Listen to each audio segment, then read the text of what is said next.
Baik, di sini saya akan menceritakan kisah sejarah munculnya pemikiran atau kelompok-kelompok yang berpemikiran sesat dalam Islam, yakni Syiah. Syiah mulai muncul setelah pembunuhan Khalifah Uthman bin Affan pada masa kekhalifahan Abu Bakar Umar. Masa-masa awal kekhalifahan Uthman, yaitu pada masa tahun awal jabatannya, umat Islam bersatu, tidak ada perselisihan. Kemudian pada akhir kekhalifahan Uthman terjadilah berbagai peristiwa yang mengakibatkan timbulnya perpecahan. Muncullah kelompok pembuat fitnah dan kezaliman. Mereka membunuh Uthman, sehingga setelah itu umat Islam pun berpecah-pecah. Pada masa kekhalifahan Ali juga muncul golongan Syiah yang tetapi mereka menyembunyikan pemahaman mereka. Mereka tidak menampakkannya kepada Ali dan para pengikutnya. Saat itu mereka terbagi menjadi 3 golongan. Yang pertama yaitu Syiah yang ekstrim, golongan yang menganggap Ali sebagai Tuhan. Ketika mengetahui sekte ini, Ali membakar mereka dan membuat parit-parit di depan pintu Masjid Bani Qandah untuk membakar mereka. Dan yang kedua, golongan Sabah atau pencela. Ali mendengar tentang Abu Sauda atau Abdullah bin Sabah, ini tokoh penyusup dari Yahudi yang berpura-pura masuk dalam Islam dan menyebarkan kesesatan pemikirannya, bahwa ia pernah mencela Abu Bakar dan Umar. Maka Ali mencarinya. Ada yang mengatakan bahwa Ali mencarinya untuk membunuhnya, akan tetapi ia melarikan diri. Dan yang ketiga, golongan Mufaddilah, yaitu mereka yang mengutamakan Ali atas Abu Bakar dan Umar. Padahal telah diriwayatkan secara mutawatir, atau secara mutawatir ini adalah hadis yang tingkatannya paling tinggi di atas sahih. Nabi Muhammad SAW bersabda, yang artinya sebaik-baik umat ini setelah nabinya adalah Abu Bakar dan Umar. Riwayat semacam ini dibawakan oleh Imam Bukhari dalam kitab sahihnya dari Muhammad bin Hanafiyah, bahwa ia bertanya kepada ayahnya, siapakah manusia terbaik setelah Rasulullah? Ia menjawab, Abu Bakar. Kemudian siapa? Dijawabnya lagi, Umar.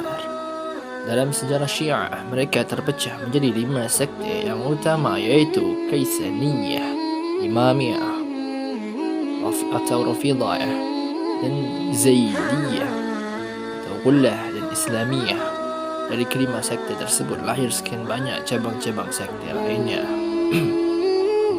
Dari 5 sekte tersebut, yang paling penting untuk diangkat adalah sekte Imamiyah atau Rafidah, yang sejak dahulu hingga saat ini senantiasa berjuang keras untuk menghancurkan Islam dan kaum muslimin. Dengan berbagai cara, kelompok ini terus berusaha menyebarkan berbagai macam kesesatannya, terlebih setelah berdirinya negara Syiah atau Iran yang menggulingkan rezim Syiah Reza Pahlavi.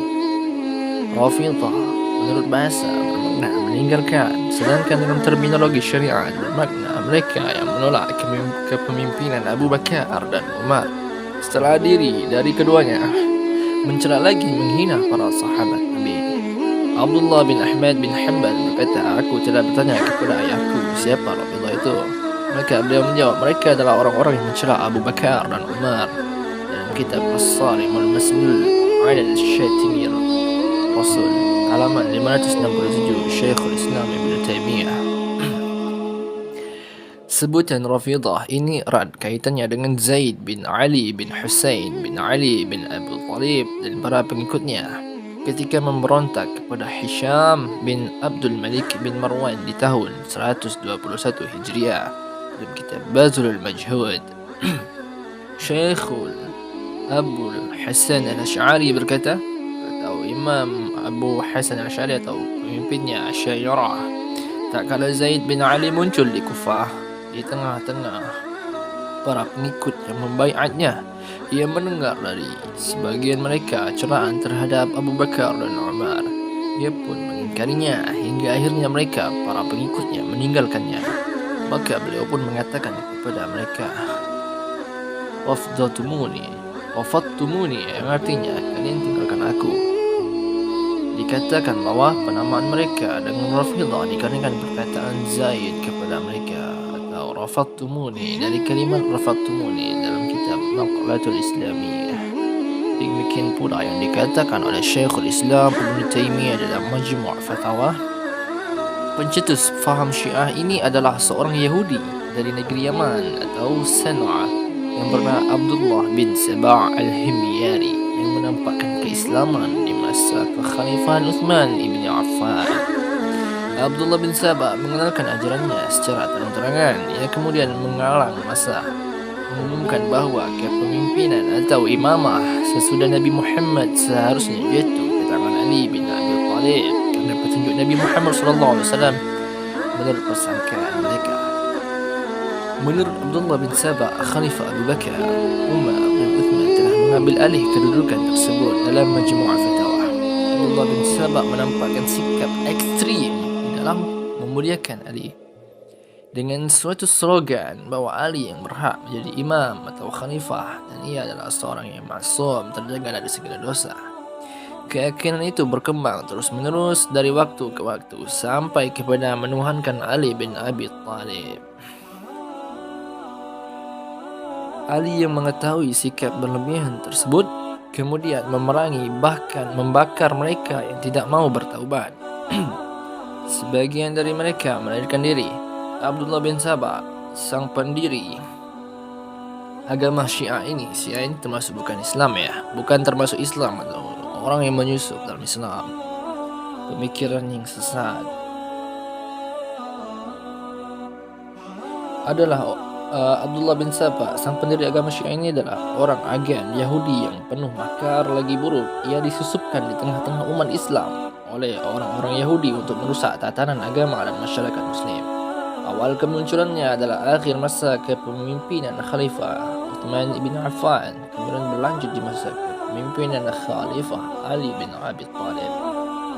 Dengan kodok keislaman, semangat amar ma'ruf nahi munkar dan bertopengkan tanassuk giat beribadah, ia kemas berbagai misi jahatnya. Tak hanya akidah sesat, bahkan kufur yang ia tebarkan di tengah-tengah umat. Gerakan provokasi massa pun dilakukannya untuk menggulingkan Khalifah Utsman bin Affan. Akibatnya sang khalifah terbunuh dalam keadaan terzalimi. Akibatnya pula silang pendapat di antara para sahabat pun terjadi.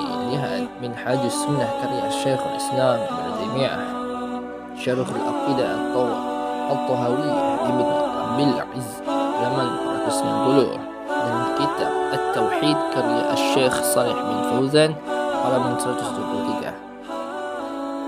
Rafidah pasti Syiah, sedangkan Syiah belum tentu Rafidah, karena tidak semua Syiah membenci Abu Bakar dan Umar, sebagaimana keadaan Syiah Zaidiyah, sekte Syiah yang paling ringan kesalahannya.